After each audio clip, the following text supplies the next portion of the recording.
Here we have our shield juice. Okay, all the stuff that was actually in it, I just dropped. Beat that. Anyways, so if you've been living under a rock, you don't know what Clubhouse is. What is Clubhouse? Clubhouse is basically an app where you drop in. It's like a live meeting that you could talk with a bunch of people. Mostly, you just listen to, other people that you want to connect with, and you don't get the chance to, but you just listen to them talk because it's kind of cool and they have insightful information. Usually stuff goes on late at night because, that's when anybody has time. So it just ends up having calls at like 1 a.m. just talking about random marketing jargon and crypto pump and dump schemes. But surprisingly, with no revenue models that they've made public so far, the company on January 24th raised funding at a valuation of $1 billion, which is pretty insane because they don't have revenue really going. Yeah, they have a big user base, but as track records show, social media companies that have user bases and that can't capitalize them just crash and burn harder than anything else. And unsurprisingly, podcasts such as My First Million, probably favorite podcast ever, kind of just have no faith in this app in terms of them actually stating they wouldn't even invest in it, even if it was at 100 million valuation, just because kind of the risk involved in such kind of a volatile app in the early stages with it kind of skyrocketing so fast. And so far, there's a lot of hype behind it. There's like over 1 million users, almost maybe 2, I think. I'm not exactly sure. But there's a lot of people trying to get in, and it's pretty exclusive. And I think that's what makes it so cool right now and kind of the talk of the town. Because people who don't have it, they want to get in. People who do have it brag about being in. But I think once that exclusivity factor goes away, I think it may or may not be as hot as it is right now. Just kind of the talk of the town of Twitter. That's all I see on Instagram stories is screenshots of people bragging about being in Clubhouse. And I have yet to do that, but I am sure I'm going to do that one of these days. But anyways, big question is, how are they actually going to structure making revenue? And I dug around a bit, trying to figure out what they could do to raise revenue, because it's kind of like a business model that's not anywhere else. It's close to streaming like Twitch, but I'm sure it does not have as good of retention rates because, you kind of have a lot of people talking in a room. Sure, it's more engaging, but not everybody gets to talk, and you're going to have a lot more boring people going up. And if you have Clubhouse, you kind of know about those annoying self-promoters that go in. Oh, I hate to ask this, but follow me if you're interested in this. Like, oh my God, shut the because of those certain people, sometimes I just end up leaving rooms early just because your fantasies can't ever be quenched, can they? Some people that host the rooms just, don't want to be rude to them and tell them to kind of just, shut up. Like, nobody cares, nobody cares. You just sit there, and then you see, I see people leaving the room. I'm not the only one. So self-promotion, vote kicks should be a thing. Please.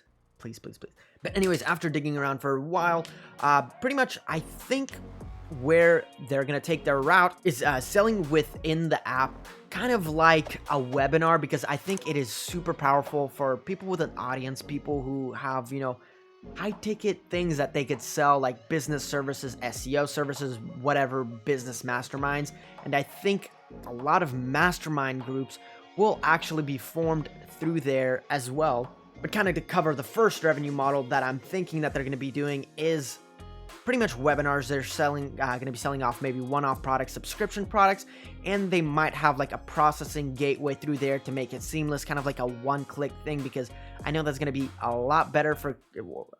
What am I doing? That's going to be a lot better for conversion rates than kind of just manually typing everything in, kind of on like on a sketchy website or website being slow.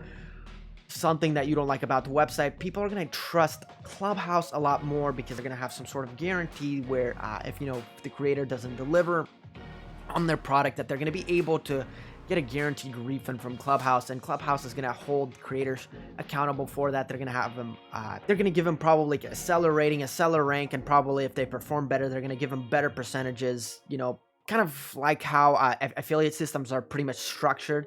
It's going to be a big affiliate system where Clubhouse is the affiliate to the person, if that makes sense, or they're just getting a commission, kind of like a platform. I'm probably not the best person at explaining this, but I hope that makes sense, because I think that are going to really capitalize on that, because if they don't, they're missing out on a lot of money on the table, because there's a lot of people pitching in there. They're pitching their service, they're pitching their subscriptions, they're pitching their coaching. So with that comes the second way of monetization that I think they're going to use is subscriptions. I think they're going to have exclusive rooms, kind of like a Patreon, or I'm gonna be honest, I don't know how many other people do it besides like kind of like monthly subscriptions where they do like a Zoom call and you just join in, and it's kind of like an exclusive private group, kind of like an exclusive Facebook group where like you're kind of interacting in the chat, but they make it exclusive room where it's people kind of have to pay to be in the room or to be a member of the room, where they just kind of have like mastermind sessions at certain times of the day. So I think one thing that's actually going to really push people away from that is if they don't add recordings, because you kind of, if you miss it out, you're kind of stuck, because you're gonna have someone retell it or read their shitty notes, and most people don't take good notes. I, for example, take very terrible notes, because when I go back and read up my own notes, I have no clue what I said. So imagine trying to figure out somebody else's notes or listening to things secondhand, especially when you pay for it as a subscription. It's going to be kind of like an odd time commitment. So maybe it's just going to depend on how people and individual creators structure it. But I'm sure there's going to be a revenue model regardless, but kind of their retention rate and conversion rate is probably going to differ whether they keep the recordings or not. So besides subscriptions and like webinar affiliate things, I think one thing that they're going to add to it is they're going to go with a similar route that Twitch goes through, is tipping, because Twitch also has subscriptions and they have tipping, and tipping makes sense because if they built it within their platform, kind of like how YouTube has it, where their comment gets highlighted, or maybe the member gets like a little border around them for a second, or they get to come in and ask some questions if they tipped, or if they tip, they get some sort of incentive.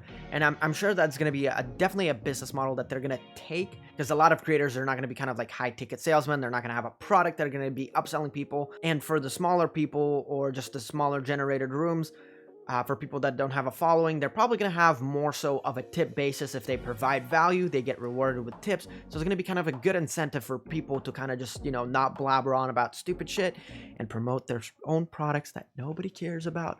Nobody cares.